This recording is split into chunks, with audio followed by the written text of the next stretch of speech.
Hello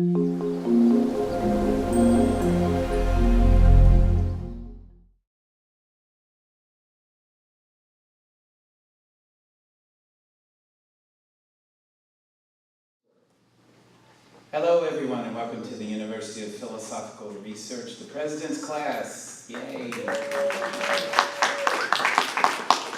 We call it that because I'm the President and, I'm Greg Salyer, by the way, if we haven't met, it's good to meet you. And I don't know any other college or university president who gets to teach a class. So this is my great love and I appreciate you all coming out every Tuesday night to talk about strange and wonderful things. And to do it so well. You really are very good with each other, and I appreciate that very much. It's a special night tonight for so many reasons. Two of them are visitors that we have, or not. Let me explain. You've heard me talk about the staff here, like there's Sharon Lineker in the back. Director of Marketing and Media, so she's the one filling your inbox with awesome stuff. You know David Orr beside her, I think they just met. Artist in residence and curator, and Wes, the magician behind the screen, the Oz. And there are other people that you've met too, but someone you don't usually get to meet is a board member. And board members can be problematic, trust me, and maybe you know. We have the best board ever, seriously. Dedicated, thoughtful, supportive, they're fantastic, and we have someone here tonight who is our treasurer. So would you please welcome James Callahan, and he's going to come up and say a few words.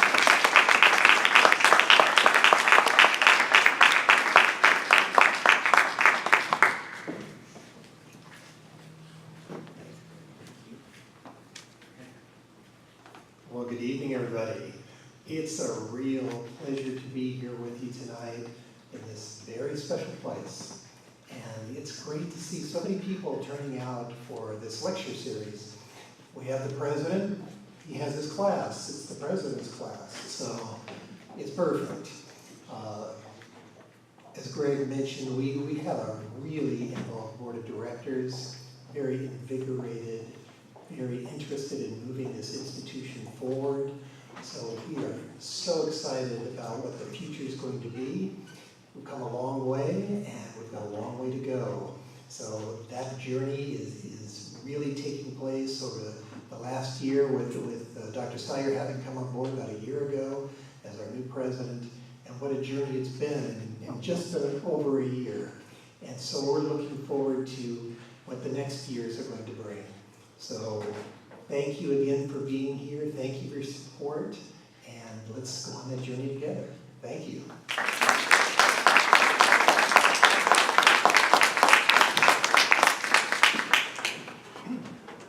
I began speaking here fall of 2016. And it was a series on world religions. And I started in on my slide deck, and I got to about the second slide, and someone interrupted me. I was trying to talk about the sacred, and the voice from over here said, "Is that God?" And I'm like, "Oh, really? That's the question right now? That's going to take 2 hours to answer." That young man was restless. We talked often after the lectures and discussions, and he was clearly, what we would say, getting a call to adventure in terms of Joseph Campbell's hero's journey. Most people don't hear the call. Most people don't heed the call. He did. And so a year ago, he left with his wife for each of them to pursue graduate degrees in London. He in Christianity and the arts, she in organizational psychology. The hero has returned, ladies and gentlemen, Sutinder Bola.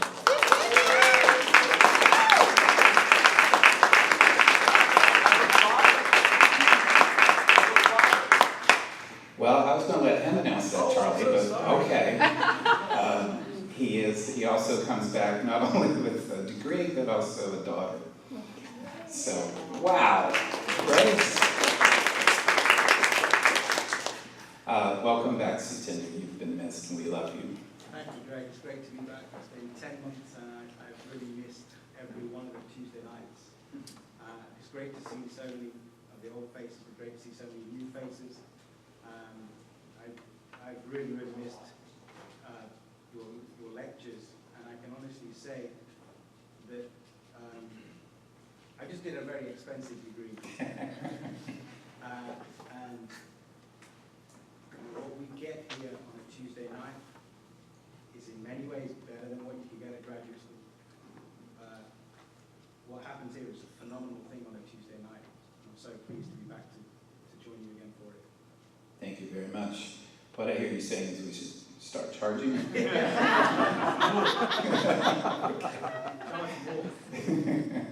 Thank you, Sutinder. All right, well, I'm really excited about tonight's passage, partly because it's an amazing passage, and partly because there are people here who know far more about it than I do. So let me do my thing, and then let's let you all in. This is the Chandogya Upanishad. This is our passage for tonight. Place this salt in the water and bring it here tomorrow morning. The boy did. Where is that salt? His father asked. I do not see it. Sip here. How does it taste? Salty, father. And here and there, I taste salt everywhere. It is everywhere, though we see it not. Just so, dear one, the self is everywhere, within all things, although we see it not. There is nothing that does not come from it. It is the truth. It is the self supreme. You are that. Svetakatu, you are that. All right, let's zoom way out from that passage and talk about the cultural context here a little bit. This is Indian, as you might guess, Hindu. And this is one of the oldest civilizations on Earth. In fact, the oldest civilization in the Indus River Valley we don't know a lot about. It is the Harappan civilization, and named, as archaeologists do, for the first village they unearthed in this new civilization. You can see it's in the Indus River Valley. Now Pakistan there is to the left. But then we know about river valleys, right? The Nile, the Amazon, the Indus, the Yellow River in China. River valleys are places where humans gather.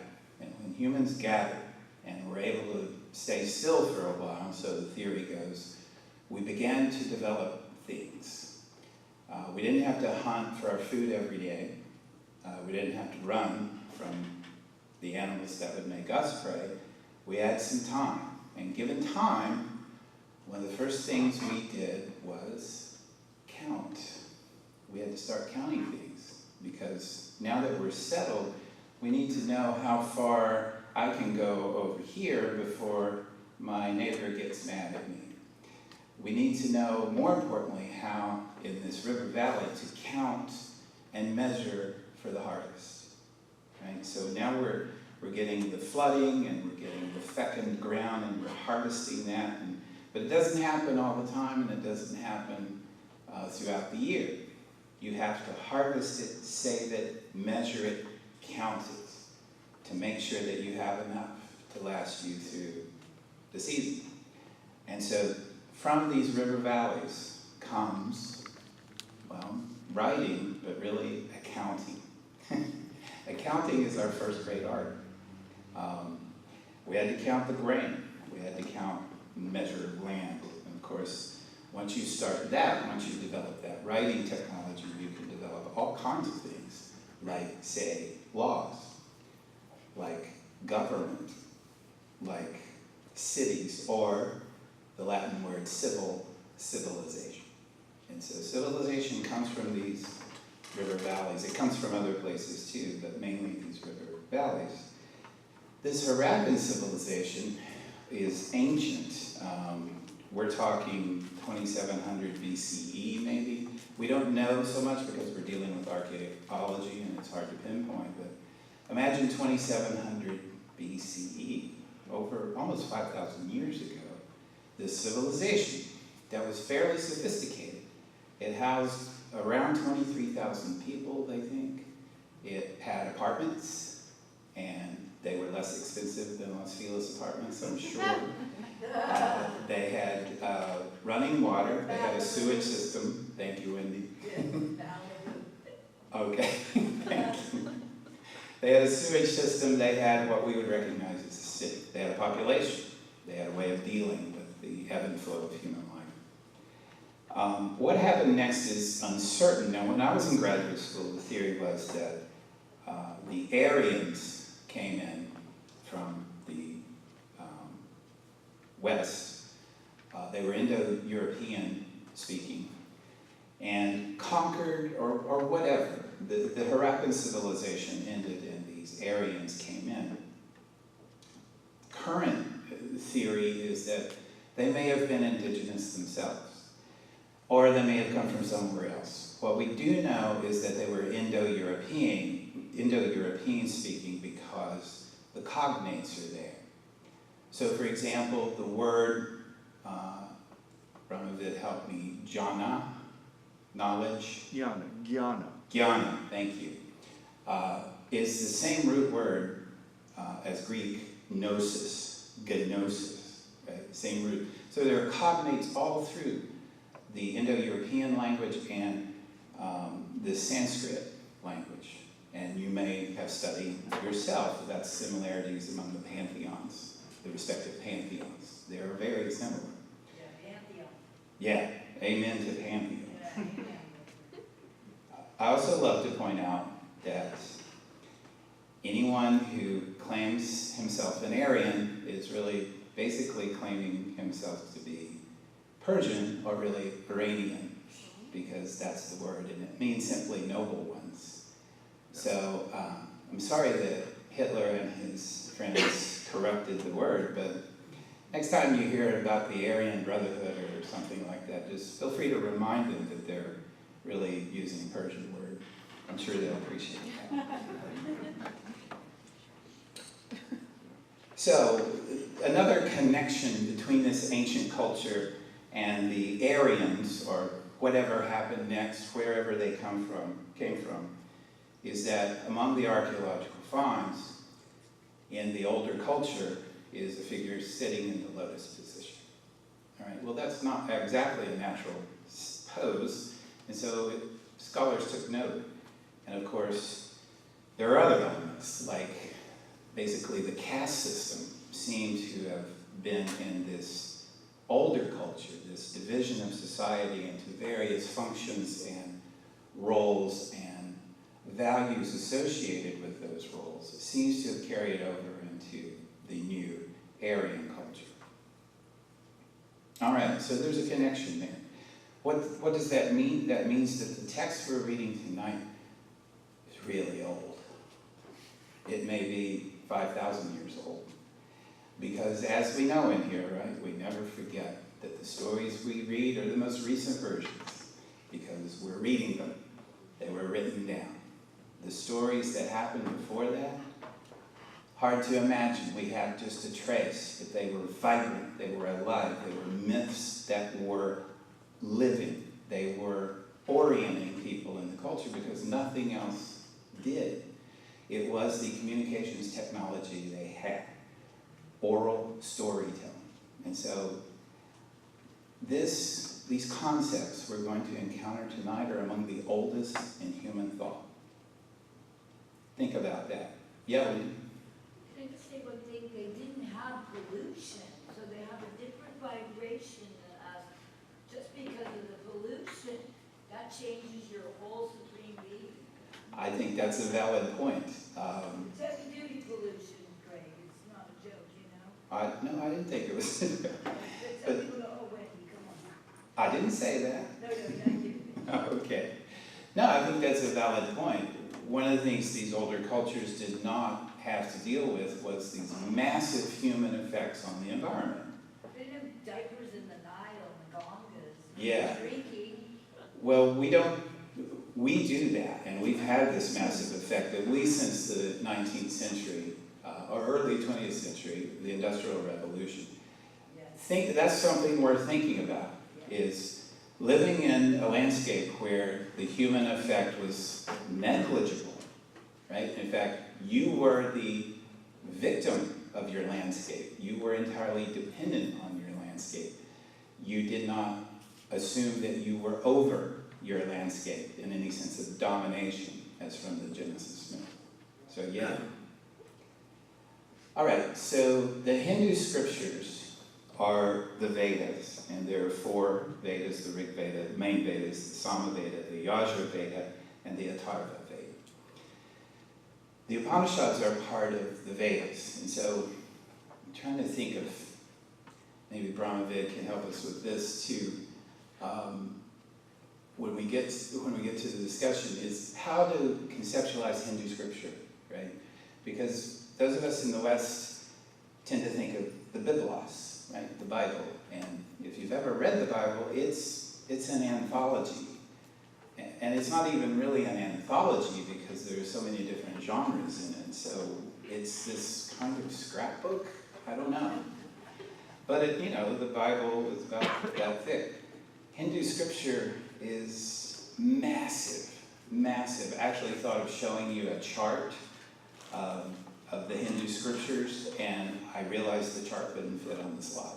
There's just too many, and too many branches, and what does that say? That tells you that this is a vibrant religious and philosophical tradition that's been around for thousands of years. In fact, what happens in the Vedas is you have, like I said, it's more than a Biblos, it's more than a Bible.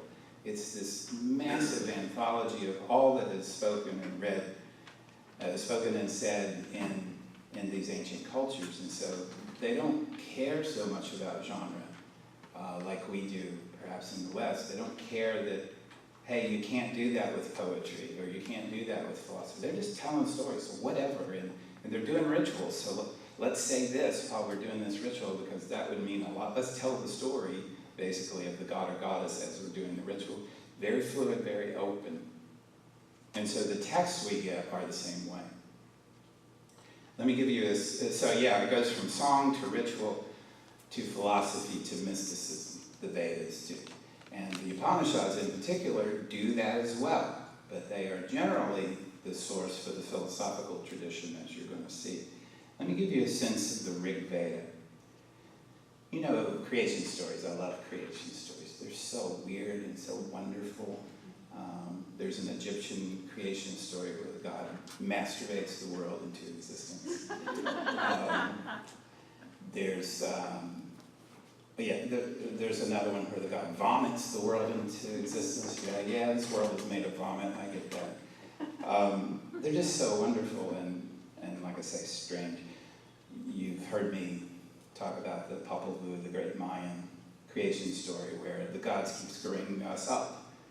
They're trying to make humans, and they just keep messing up. And we're made of mud, and then it rains, and they're like, oh, we didn't think about the rain, and so there goes humanity, gone.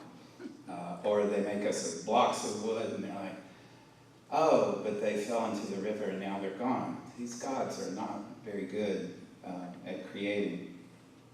And I have to finish the story, right? The Popol Vuh, the creation story. And so the God's like, all right. They call a meeting, and they're like, let's get this right, all right? Can we get this right? Can we figure out how to make human beings? And they do, and then we are like the gods. And they're like, uh-oh, we can't have that. And then there's one of the most beautiful lines in any sacred text I know that I inflict on you as often as I can. And the text reads, and the gods breathed like breath on the mirror, on the human's mind. You ever feel like your mind's been breathed on, like it's a little steamy, you can't quite see? Beautiful. That's exactly what it was like. Can't have a God co-equal Can't have a being co-equal to God, so let's make a God, but just a little lower. A little lower. All right, enough about the Mayans. Let's get back to the Hindus. Creation hymn from the Rigveda. One of my favorite creation stories, too. Now, you know creation stories. You may have heard them in Sunday school or temple, and it's like, you know, this happened, and then this happened, and then this happened, and this happened. Boom, the second day. Awesome. And you know that creation stories are often ideological. That is, they explain how things are now. They're not really about the past, so much as explaining how things are now. Welcome to the Rigveda, and listen to this.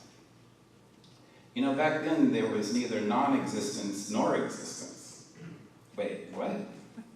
Back then there was neither non-existence nor existence. There was neither the realm of space nor the sky, which is beyond. What stirred? Where? In whose protection? Was there water bottomlessly deep? There was neither death nor immortality then. There was no distinguishing sign of night nor of day. That one breathed, windless by its own impulse. Other than that, there was nothing beyond. Darkness was hidden by darkness in the beginning, with no distinguishing sign. All was water. The life force that was covered with emptiness, that one, why aren't you naming this God that we're supposed to?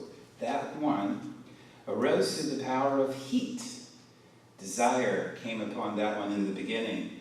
That was the first seed of mind. Poets seeking in their heart with wisdom for the bond of existence and non-existence. Their cord was extended across. Was there below? Was there above? They were seed placers. There were powers. There was impulse beneath. There was giving forth above. Who really knows? Who will here proclaim it? Whence was it produced? Whence is this creation? The gods came afterwards. Let me say that again. The gods came afterwards. And with the creation of this universe, who then knows whence it has arisen? Whence this creation has arisen? Perhaps it formed itself, or perhaps it did not. The one who looks down on it in the highest heaven, only he knows. Or perhaps he doesn't know. How awesome is that? All right, here's the story of creation. We don't really know. Here's some stuff you might think about, but yeah, we don't really know. This is older than God, so why are we even talking about this? All right.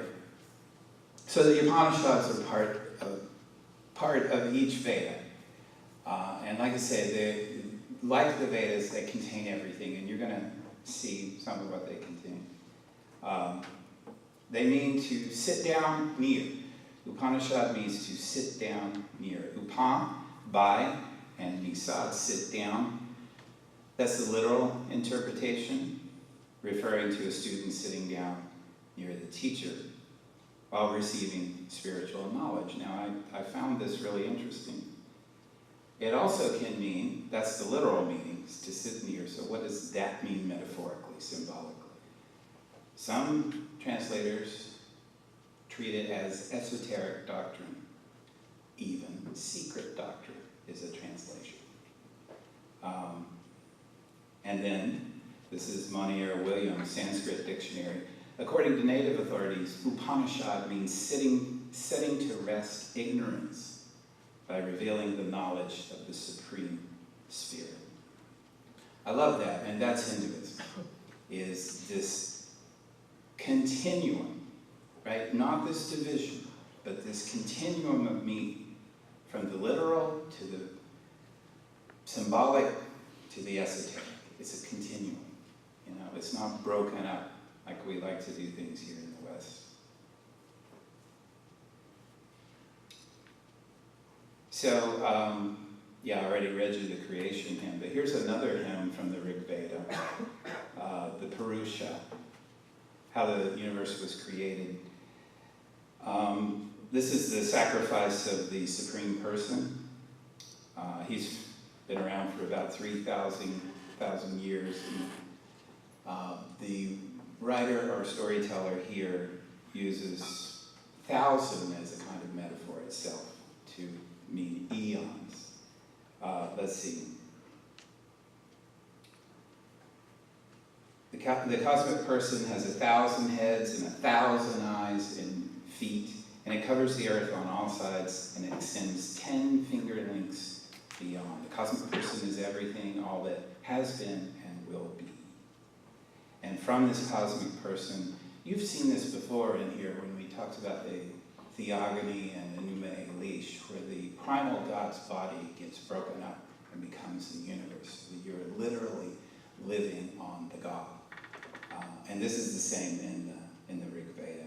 And of course, the castes come from here too, but I don't want to talk too much about that unless you want to in the discussion. But basically, the arms are the priestly caste of this body, the supreme being's body. The arms are the rulers or the priests. The craftsmen come from his legs. His feet are the servant class. Right? Anyway, the Chandogya Upanishad. Chanda is basically poetry. So it's the word for poetic meter or prosody. We talked about this a little bit last time with dactylic hexameter. Remember we talked about that with the Ovid's Metamorphoses. It's just how you beat out the music. So if you like hip hop or rap, you know about poetic meter. You actually do, because they're resurrecting some ancient prosody using hip hop. This is an ancient anthology too, and I'm going to take you through some pieces of it.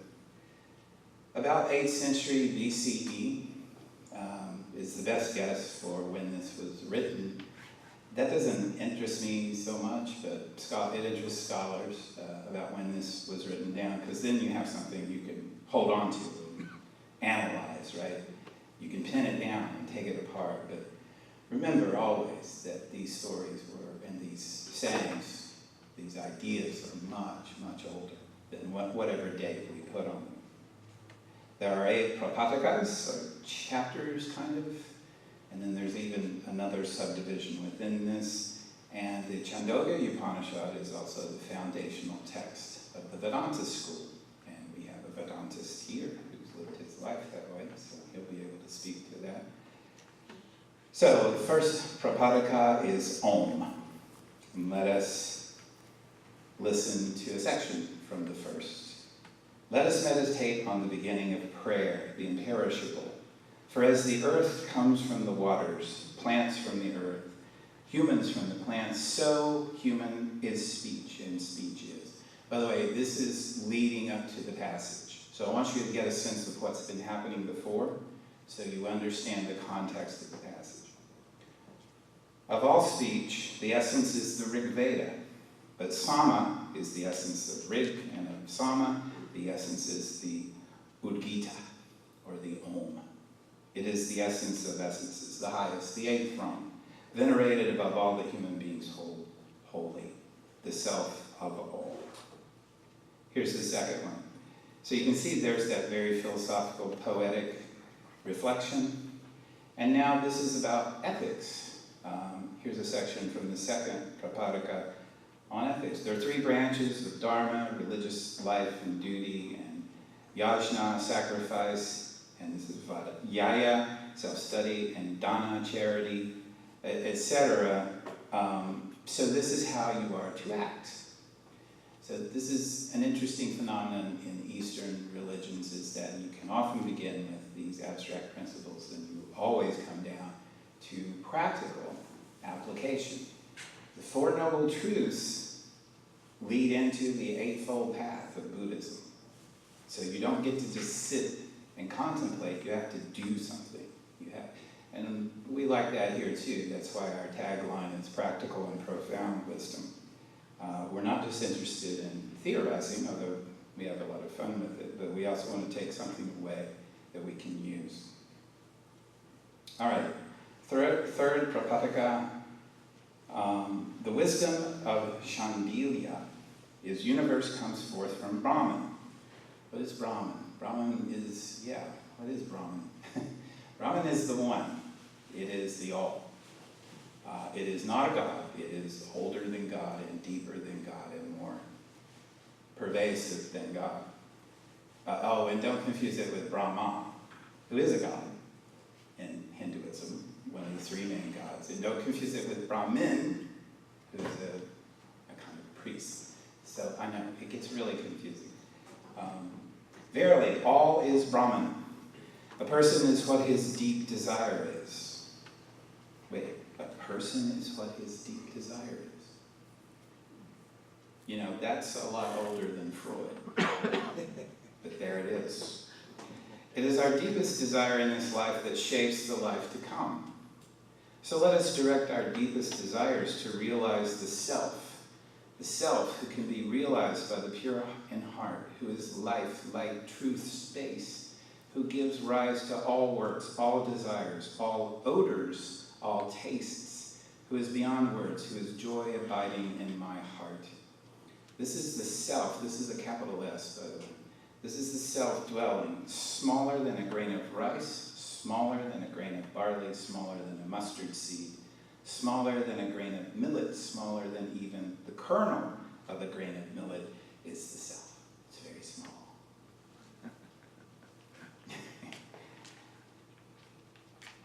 The self who gives rise to everything. To him I shall attain when my ego dies. So self isn't what we typically think of it as here in Hinduism. Fourth Prapadaka, I like this one. So now we're just going to tell a story. So we've had these poetic philosophical reflections, we've had an ethical statement, we've had another philosophical poetic reflection about Brahman. Now here's a story. This is a story of Satyakama. Mother Satyakama said, I feel the time has come for me to go to the home of a spiritual teacher. From whom does our family come? So that I may tell him when he asks my lineage. The lineage is going to be very important, right, in Hindu culture. I do not know, dear, she replied. You were born when I was young, and going from place to place as a servant. Your name is Satyakama, and my name is Jabala. Why not call yourself Satyakama Jabala? Satyakama went to Gautama and said to him, Sir, I want to become your disciple. Oh, what family are you from, Bright One? Sir, I really don't know. My mother says she bore me in her youth and doesn't know who my father is. She says that since my name is Satyakama and hers is Jabala, I should call myself Satyakama Jabala. None but a true Brahmin could have said that. Fetch the firewood, my boy, I will initiate you. You have not inched from the truth. He's just being candid, right? Not trying to put on airs. The fifth Prapadaka is instruction in ritual. The sixth is instruction with our old friend Shvetaketu. Shvetaketu was Uddalaka's son. When he was 12, his father said to him, and this is leading into our passage for tonight, his father said to him, it is time for you to find a teacher, dear one, for no one in our family is a stranger to the spiritual life. Shvetaketu went to the teacher and studied all the Vedas for 12 years. At the end of his time, he returned home, proud of his intellectual knowledge. You seem to be proud of all this learning, said Uddalaka. But did you ask your teacher for that spiritual wisdom, which enables you to hear the unheard, think the unthought, and know the unknown? Did you ask for that? What is that, father? Asked the son.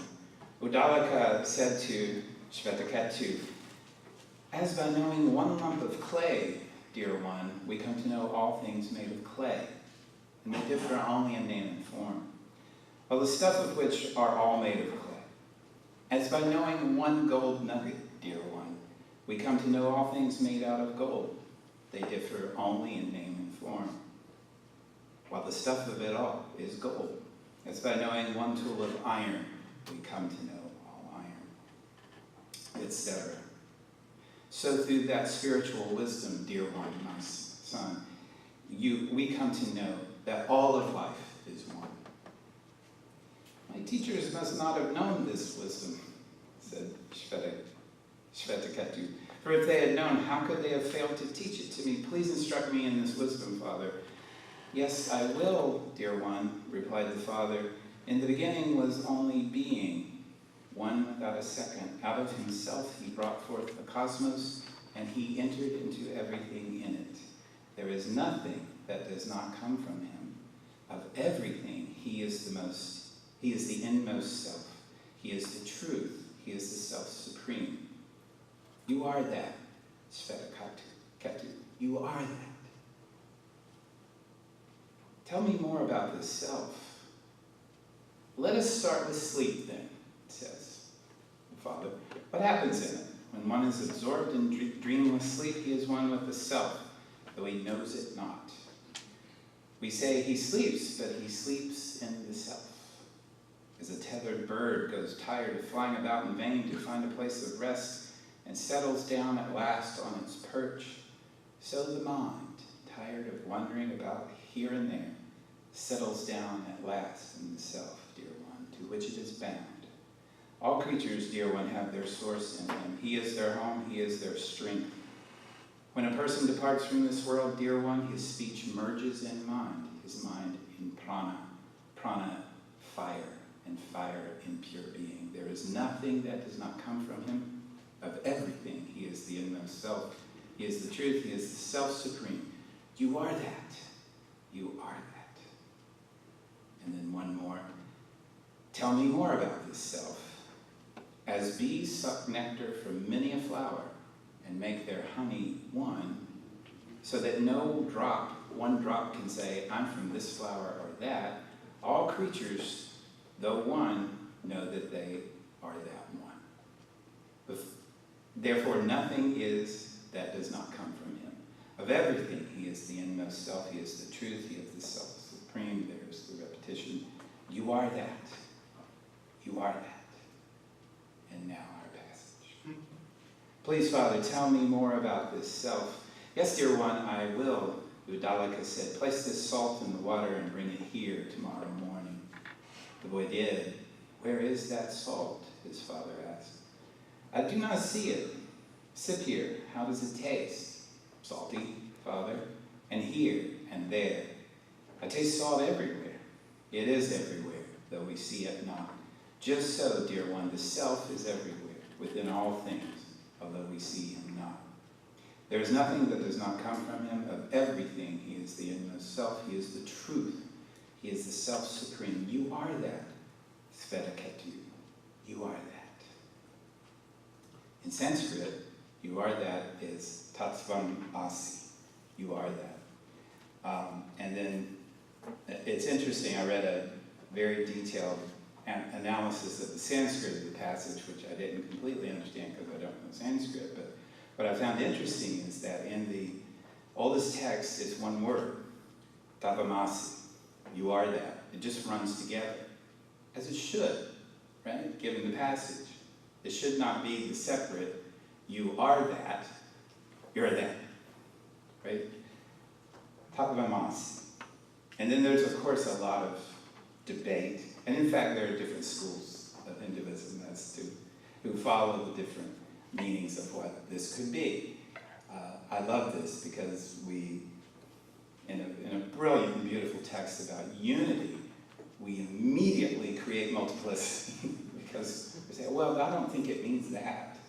And so some of the possible interpretations are to rid Shvetakatu of pride, because remember, he did come back from studying and he was pretty prideful, and so the whole point is to say, you are not you, you are that. Or your complete identity. There is, you are that. Like, there's no separation between you and Brahman. As one sustaining force. Brahman is your sustaining force. You don't exist without Brahman. Or belonging to, you kind of belong to Brahman. And again, there are schools of Hinduism who follow these various interpretations. I like Alan Watts, who lecturing on this Upanishad says, it's you. That's what it means, it's you.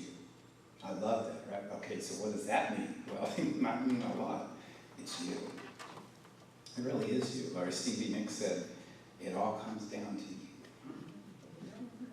you. Too old? Charlie? No? Stevie Nicks? No? We'll never break the chain. Thank you. Thank you. That's what I needed.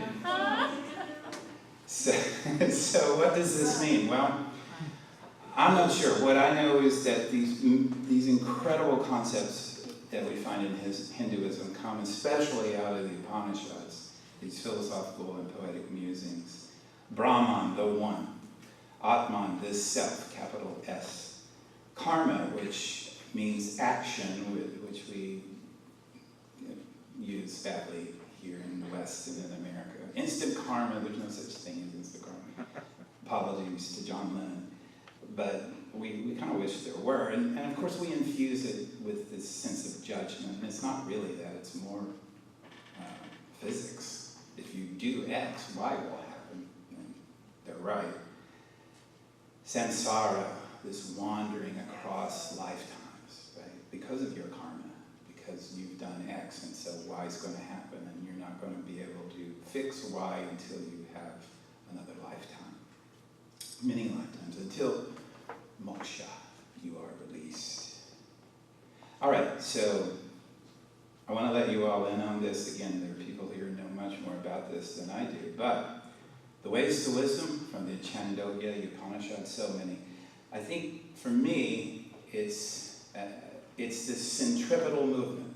So we are so familiar here in the West with this multiplicity, this outward flowing, this centrifugal movement where things seem to be falling apart. They seem to be dissolving. They seem to be spinning out of, well, not out of control, but expanding away from everything else, like the universe, right? I still can't get my head around how fast the universe is expanding. Every planet, galaxy, speeding away from the other, right? That's centrifugal force. Centripetal force is what pulls you in. We love centripetal force. We're always pushing into the multiple. But this is about the one. This is about the other force, moving back toward the center, toward the self with the capital S. We know here in America, the Upanishads in practice, meditation, yoga, Vedanta. We know it in literature through Kipling, Forster, Ian Forster, and American Transcendentalism. Very influential on Emerson, Thoreau, and Whitman. But we also know it through film. Now, Krista's here. She's doing a course for us called, what's it called? I should know this off the top of my head. Wisdom of the East in popular film, but it's all about Vedic philosophy. Yeah, Wisdom of the East in popular film. So that's going to be a course here. How cool is that? Right. This is how I came to the Upanishads, because I was Larry Darrell in the Razor's Edge. Didn't have a clue. Knew my Bible, knew some Hebrew Bible, knew some Apocrypha and Pseudepigrapha, but I didn't know any of this other stuff. And so if you'll allow me, I'd like to show you this clip. This is Bill Murray's film that almost ended his career, because The Razor's Edge. It's a remake of a 1931 Tyrone Power film called The Razor's Edge, which is a film of the book by Ian Forster, The Razor's Edge. And so, if I may. Won't people ever see him again? He'll come back. It'll be a little late, won't it? I wonder if she'll still have Greg in that job. God, Bob. Larry doesn't want that job.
Who do you think you're saving?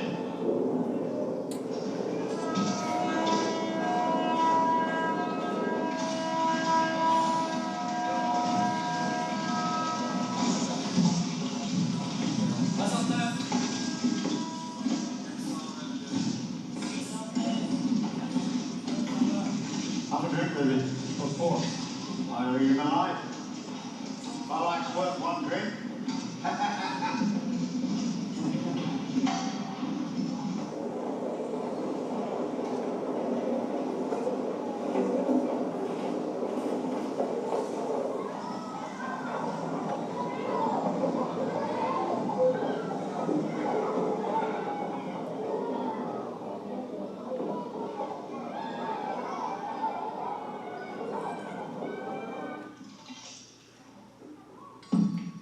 I've had some cards. Well, I've watched you play. I think you must cheat. What's you read? Read funny books for coal mining. Oh, yes, then. There's a God of light and a God of darkness.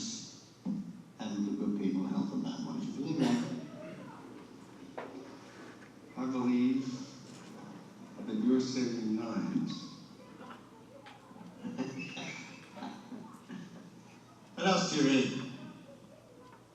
The Apocalypse, Essenes, Aristotle, Plato? What about Zakar, the Russian sorcerer? Upanishads? You've never read the Upanishads. You don't know so much. You really don't know anything, do you? Lend me your copy. I never lend books to coal miners. Did you?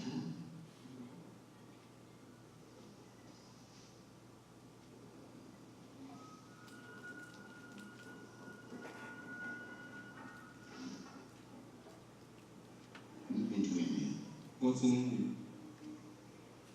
Hundreds of millions of people pray 3 times a day. There are answers there. India's a lonely place. If I stayed, I never would have known this other one.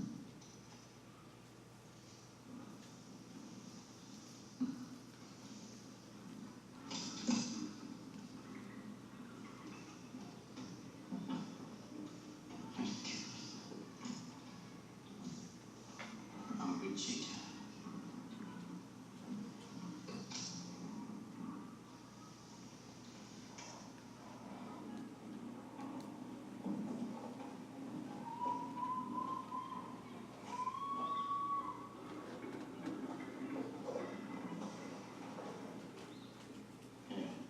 The Upanishads. But you won't find the answers in a book. You'll have to go there.